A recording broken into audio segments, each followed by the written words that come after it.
Argumento mismo na magkabilang panig kahapon at Attorney Bukoy, nakita ba natin na both ends, both sides, substantial yung ipinresent nila na mga argumento na tipong mapapaisip ka talaga kung pagbibigyan o hindi yung hinihingi nilang sabpina? Para sa akin yung argumento na argumento ng magkabilang panig, mas katanggap-tanggap po ang mga argumentong inilatag ni Attorney Jokno. Sinight niya yung mga naging desisyon ng kataas-taasang hukuman patungkol sa pagbubukas ng mga hinihingi nilang mga dokumento at paglalahad dito sa publiko sapagkat ito ay mahalaga sa ngayong dumadaloy na paglilitis. Sa panig po naman ng depensa, inyong makikita na ang kanilang argumento ay para supilin yung paglabas ng ebidensya. Opo. Ang akin po, sa ganang akin, kung wala kang itinatago na katiwalian, dapat ilabas mo, maging open ka sa publiko at sa mga hukom ng impeachment court. So, yung isa gusto maglabas ng katotohanan, yung isa naman, ang kanyang pakay ay supilin ito. So, doon ka mapapaisip, ano yung itinatago? Opo. Pero doon sa side po ng defense, sinasabi kasi doon sa kahapon, ay hindi, kapag pinayagan yan, magiging fishing expedition lang yan. Yun na nga. Lahat na lang na makita, pati nung vice mayor siya, gusto nyo kalkalin yung records. Justifiable po ba para sa inyo, Attorney Bukoy, na buksan din naman para ipakita at patunayan na may pattern? Ayan. Kasi po, yung sinasabi nila na dapat ang litisin lang dito at patunayan ay yung kanyang yaman nung siya ay naging pangalawang pangulo na. Ang problema ho dito, kailangan patunayan na lumobo at gaano kalaki lumobo ang kanyang yaman at kung ito ba ay kaya niyang panindigan at justify. Kaya kailangan magkaroon ng baseline. Saan nagsimula? Ano yung kanyang yaman nung siya ay umupo, bago siya umupo na pangalawang pangulo at gaano kalaki ito lumobo, kung ito man ay lumobo man mula noon hanggang ngayon. Diyan ho nakikita yung tinagong yaman o hindi kayang patunayan na lehitimo yung pinanggalingan ng kanyang kasalukuyang yaman. Opo. Pero meron po siyempre tayong mga kapamilya, yung mga ordinaryong tao nagsasabi, "Uy, bakit kailangan ninyong kalkalin yan? Yung paano naman yung right to privacy ng mga individual na ganyan?" Ang right to privacy po, right to secrecy, ay napapailalim yan sa pananagutan. Mas mataaso ang antas ng pananagutan kesa yung kanilang private rights. Kung meron hong banggaan ang karapatang pangsarili at ang pangangailangan ng pananagutan, ay mas maigting po yung pangangailangan ng pananagutan. Attorney, i-hold lang po namin kayo ng mabilis. May ipapasok lang po kaming mabilisang flash report at pagkatapos babalikan po namin kayo, Attorney Bukoy, ha? Sandali po lamang. Samantala, kuha muna tayo ng flash report. DZMM Radyo Patrol Flash Report. Nagmamadaling flash report mula kay Radyo Patrol, Marlene Padiernos. Marlene, detalye please. Robert, na-aresto na ng pulisya ang 3 suspect sa pamaslang sa US marine biologist na si Kent Carpenter. Ayon kay PNP Public Information Office Chief Police Colonel Alan Reyco, 2 sa mga na-aresto ay ang nagsilbing gunman at ang kanilang si JF na nangmolest sa umano sa kinakasama ng biktima na naaresto sa Sibulan Negros Oriental kagabi. Habang arestado rin ang isa pang suspect na kanilang CD na nagsilbing lookout sa krimen.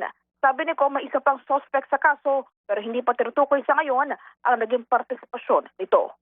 Yan ang balitang kumpirmado sigurado. Ito ang Radyo Patrol, Marlene Padiernos, DZMM. Maraming salamat, Radyo Patrol, Marlene Padiernos. DZMM Radyo Patrol Flash Report.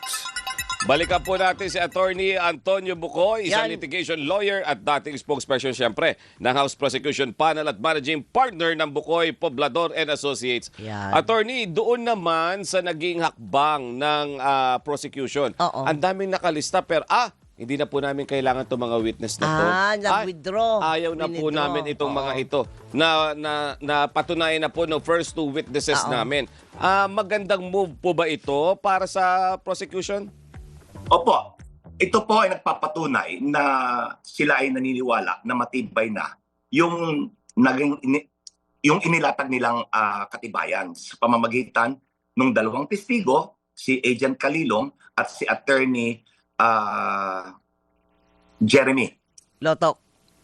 Loto, pati na yung 19 na dokumentong tinukoy ni Calilong at yung 45 dokumento na pinagtibay ni Attorney Lotok. So, ito po ay, ayon nga kay Attorney Kapunan, redundant na yung magiging testimonya, yung salaysay, nung kanilang iba pang nakapilang testigo. Kaya hindi na kinakailangan dahil ito naman ay pagpapatunay na lang nung mga salaysay nung dalawang naunang testigo. Opo, Pagpapatunay, ibig sabihin ay corroboration na lang. Opo, pero hindi kaya ang sabi naman ng iba ay, kita nyo na, wala talaga silang matibay na ebidensya eh. Kaya hindi na nila isasalang yung Sabi mga niya yan. natakot yan eh. Oo. Mahina daw talaga. Okay, mawalang galang po, pero kabaligtaran ho ang implikasyon nung ginawang hakbang ng prosecution. Kabaligtaran, sa halip na walang katibayan, ibig ang kanilang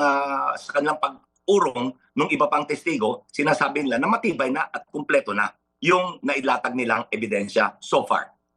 Ayun, So, paano tayo uusan ngayon? Partner, ang sabi mo, sa Monday, si Matibag naman. Tuesday si Matibag. Tuesday, Oo. Tuesday. Monday desisyonan itong dalawang sabpina na to. Oo. Yung pagbubukas o hindi, sisiwalat sa publiko, Attorney Bucoy, kasama ba dapat yung sa asawa niya po, si Attorney Mans? Opo, kasi ang yaman ng mag-asawa, ang bilang po dyan ay iisa. Sapagkat nung dati, conjugal partnership property eh. Ngayon absolute community property na. Ang ibig sabihin, ang yaman ng isa ay yaman din ng asawa. Kaya kung ating susuriin, ang bilang sa mag-asawa ay iisa. Kaya po sa mga income tax returns, iisa ang sinusumite ng mag-asawa. Opo, Like yung opo. mga account nila, ang yaman nila, iisa ho ang bilang yan. Kaya hindi pwedeng sabihin nung kanyang asawa na si Mans Carpio na hindi naman ako impeachable eh. Asawa Ayun ko lang. na. Oo. Ang bilang ninyo ay iisa kayo. Iisa kayong kinatawan. Kaya mahalaga na buksan at kinakailangan buksan. Pati na yung yaman ni Mans Carpio. Ayun. So, doon natin makikita magiging transparent. Sana Oo. kung ano talaga yung naging takbo ng paglobo ng kanilang Opo. Oo. kayamanan. Hindi po sana. Dapat. Dapat. Dapat. Opo. Attorney, isa pa, sa pagbubukas ng trial kahapon, medyo lumihis ng konti yung topic eh. Binuksan ni Senator Robin Padilla doon sa posibleng pagbabanta daw doon sa mga senator judge kasi biglang ay imbestigahan ng NBI itong 2019 SEA Games samantalang naka-schedule na humarap ang head mismo ng NBI sa Martes. Yung po mga ganitong pronouncement coming from a witness na haharap sa Senado, sa Senate Impeachment Oo. Court. Justifiable ba na nabanggit pa niya yon sa interview, media interview na ongoing yung investigation nila sa SEA Games prior sa pagharap niya sa Impeachment Court? Iyan po ay hiwalay na usapin at wala po yung kinalaman dito sa kasalukuyang paglilitis. Ngayon, siguro na panahon na lang, na tiyempo na lang, na ito ay kinakailangang ungkatin o sa paningin ng mga investigador ay meron silang nakitang posibleng katiwalian na naganap noong 2019 SEA Games. Kung inyong gugunitain, ang ginastos po ng pamahalaan dyan ay 109 billion. Parang ganun ang halaga eh. Na wala pa hong accounting na tinatawag doon sa ginastos ng pamahalaan. Hindi lang maganda yung timing. Kaya ho, idinidikit nila, iniuugnay nila ito sa impeachment trial. Ito po ay pagdadagdag kulay sa politika ng impeachment trial. Okay, so yan na muna. Hanggang dyan muna tayo. Aabangan natin yung magiging desisyon sa Martes at kung paano yan didesisyonan ng mga senator judge. And then hanapin ulit natin si Attorney Bokoy. Lagi natin. Maliwanag sa atin. Ang galing magpaliwanag. Oo nga, lagi nating hahanapin niya si Attorney. Attorney, maraming salamat po sa inyong oras. po. For the meantime. Maraming salamat din po sa inyo at magandang umaga. Magandang Good morning umaga po. Si Attorney Antonio Bukoy, ang isang litigation lawyer, former spokesperson ng House Prosecution Panel at Managing Partner ng Bukoy, Poblador and Associates. Alam mo, partner, yung iba nagtatanong, bakit sa ibang article pa yan pinag-uusapan? Bakit kayo palang pinagbobotohan na ninyo? Kasi ang wisdom behind that ay masyadong marami yung dokumento, masyadong maraming taon kung papayagan masyadong maraming taon yung